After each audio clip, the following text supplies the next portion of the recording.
Muy buenas noches, familia Genesaret. De nuevo con ustedes en nuestra Escuela de la Visión. Seguimos con la serie Demanda. En esta oportunidad estaremos compartiendo la palabra en Romanos 12:7. Mi nombre es Yaisi, para los que no me conozcan. Estaremos hablando del servicio. Pablo nos demanda en capítulo 12:7 que el que tenga el don del servicio, que sirva, que lo haga bien.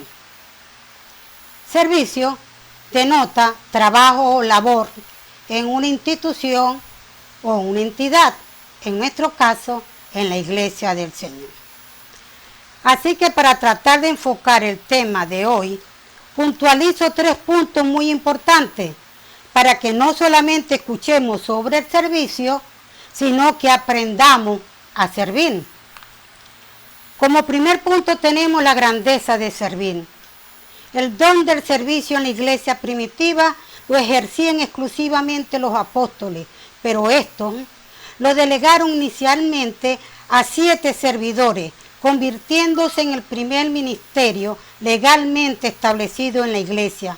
Esto lo vemos en Hechos capítulo 6, 1, 3. Por tal razón, el don del servicio se considera desde la antigüedad de un rango mayor en la iglesia. Pablo a Timoteo le escribe en 1 de Timoteo 3:13, refiriéndose a los servidores lo siguiente: porque los que ejerzan bien el servicio ganan para sí un grado honroso y mucha confianza en la fe que es en Cristo Jesús. ¿Qué podemos entender sobre estos 2 detalles de la lectura? Que los que hagan bien su trabajo como servidor tendrán buena fama y se ganarán el respeto de todos en el cuerpo de Cristo y adquieren mayor confianza para hablar de su fe en Cristo Jesús. Así que la clave para ganar un grado honroso en el cuerpo de Cristo es servir bien. En Mateo 23, 11, 12, Jesús dijo a sus discípulos: el que es mayor de vosotros sea vuestro servidor. Así que, hermanos, la grandeza del cristiano proviene del servir y de servir con amor. El prestar servicio está en el mismísimo corazón del cristiano verdadero.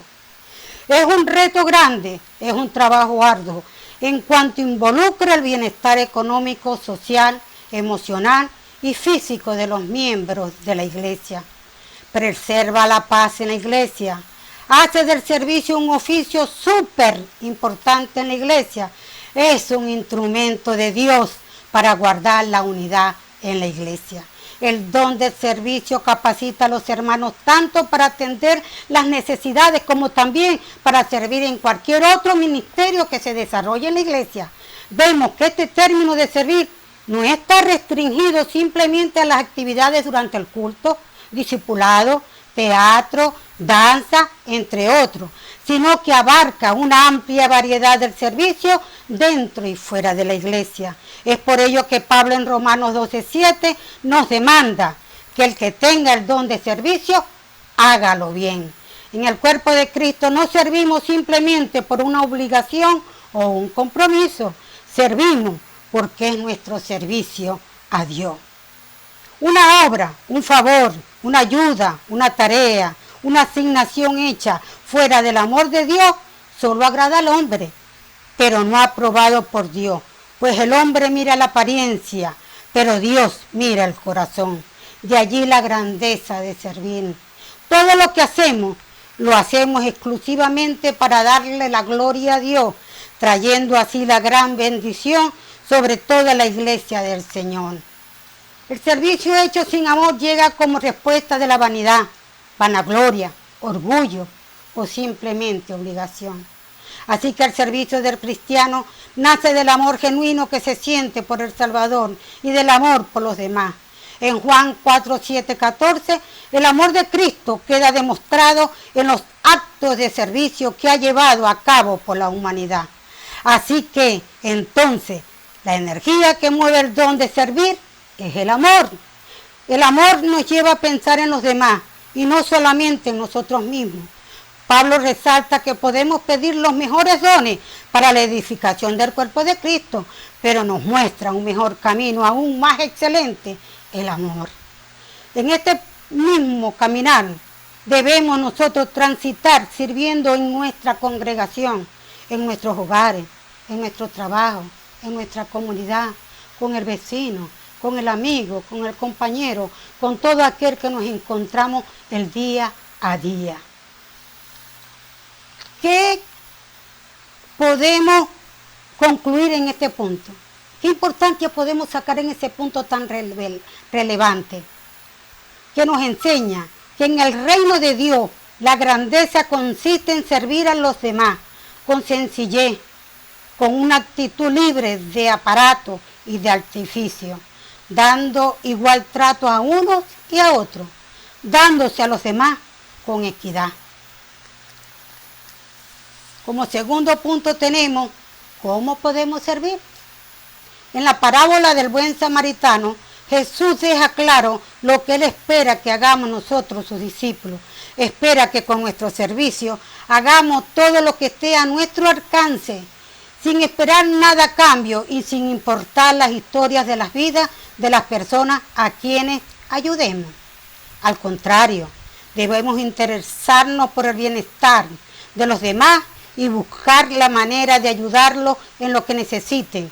Debemos ser humildes y diligentes en cuanto al servicio hacia los demás. Lucas 10, 25, 37. Las escrituras indican que debemos estar dispuestos a ser servicial como el samaritano para tener el favor de Dios. El servicio como tal abre las puertas a grandes bendiciones. Los miembros que tienen el don de servir deben ser honestos, no de doble ánimo, no buscando lo suyo, ni esperando ganancias deshonestas, y mucho menos beneficios propios. Debemos guardar el ministerio con limpia conciencia. ¿Para qué? Para que no se blasfeme el nombre de Dios por nuestro comportamiento hacia el trato hacia los demás. Somos radicalmente diferentes al mundo. Debemos servir a todos. Tenemos el privilegio de poder mostrar el amor de Dios cuando servimos. Quizás el servicio pueda ser no solicitado o desagradable.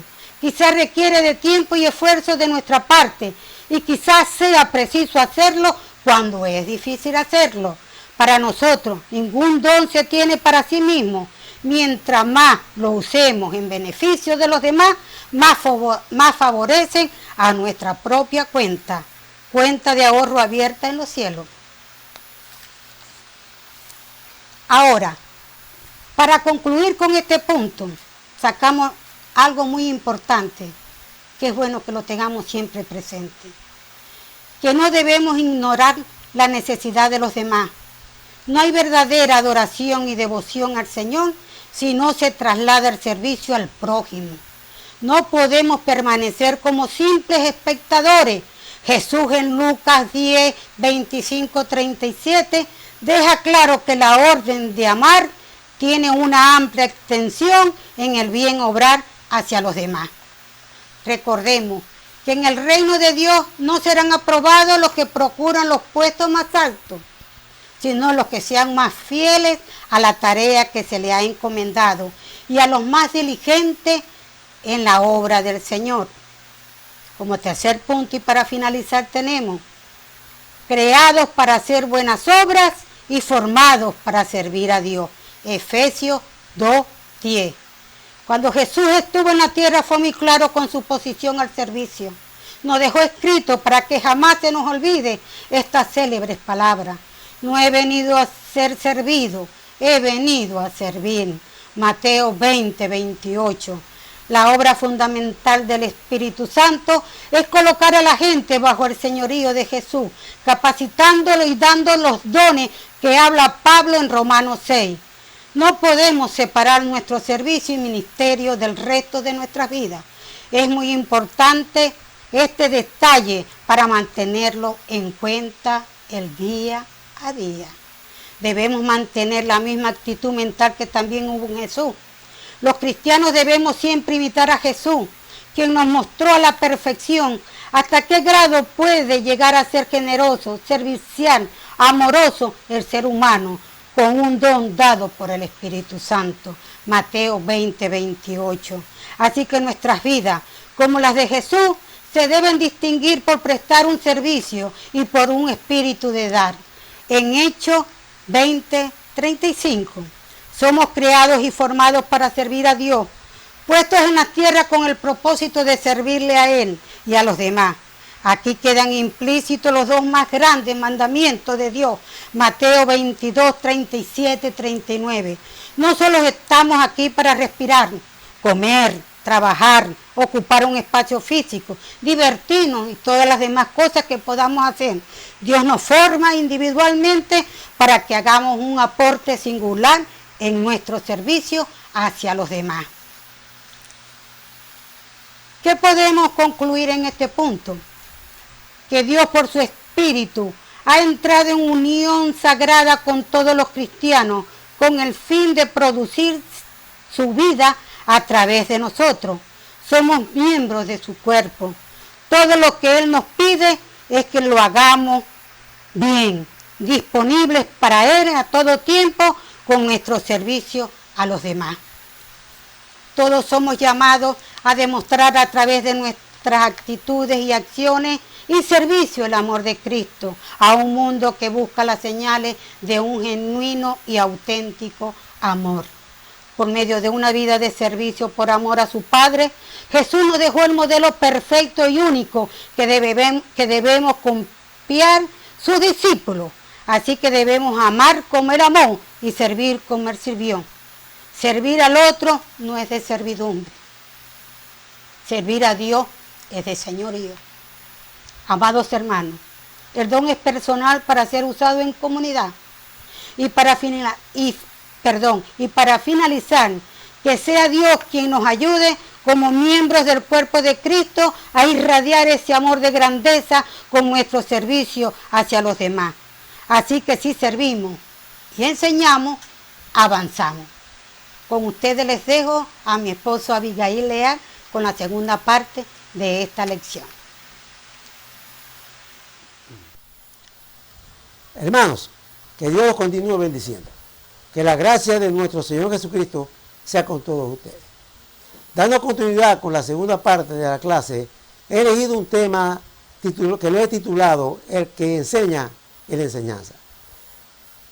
Ustedes se han dado cuenta que tiene el mismo título que Romanos 12:7. El propósito, resaltar la importancia del maestro en la iglesia.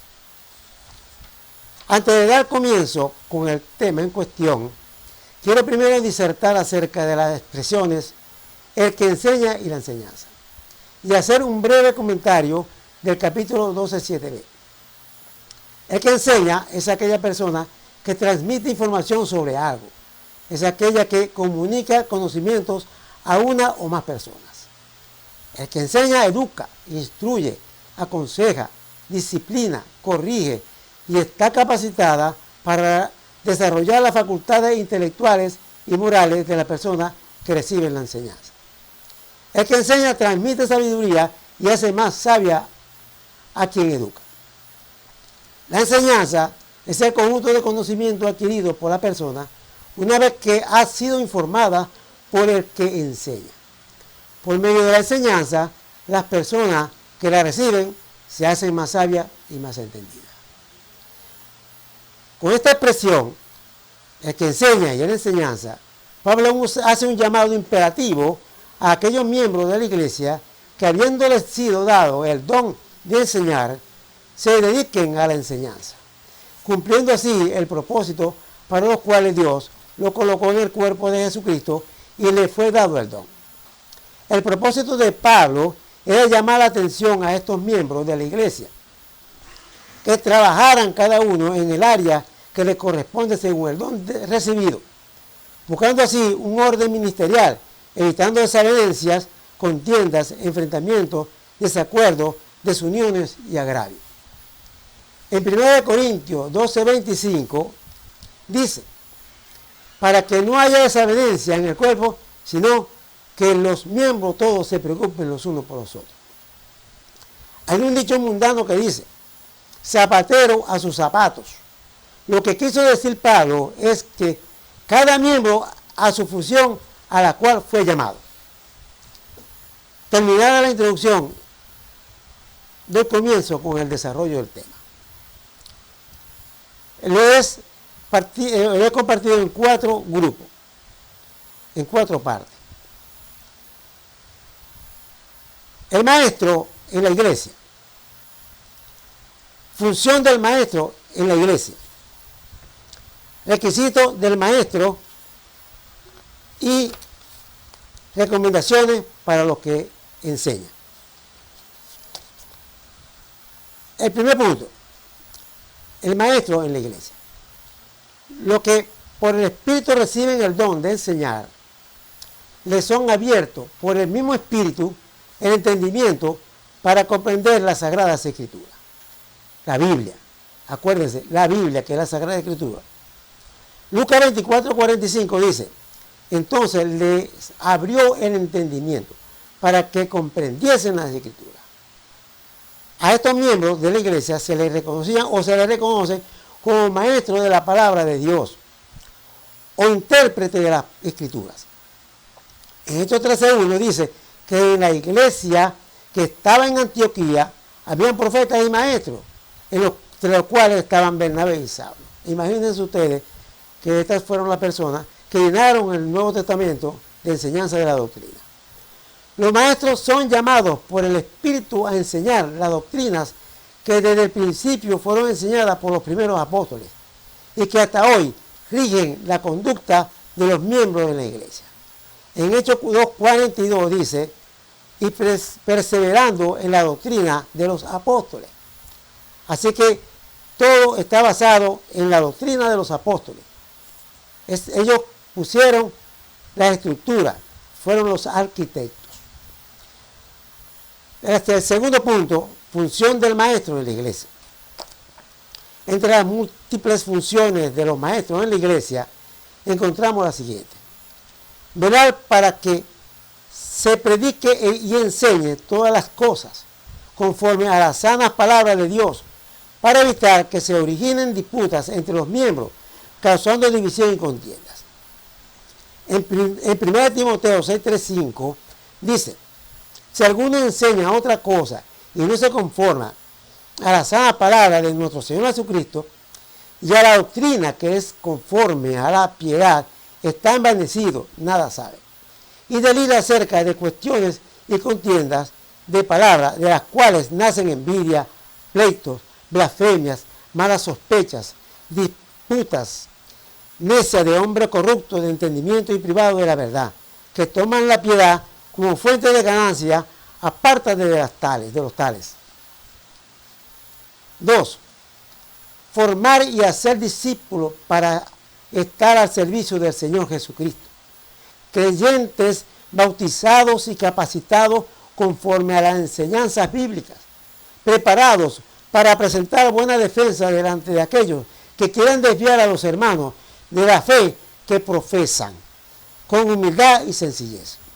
En Mateo 28:19-20 dice, por tanto, id y haced discípulos a todas las naciones, bautizándolos en el nombre del Padre y del Hijo y del Espíritu Santo, enseñándoles que guarden todas las cosas que os he mandado.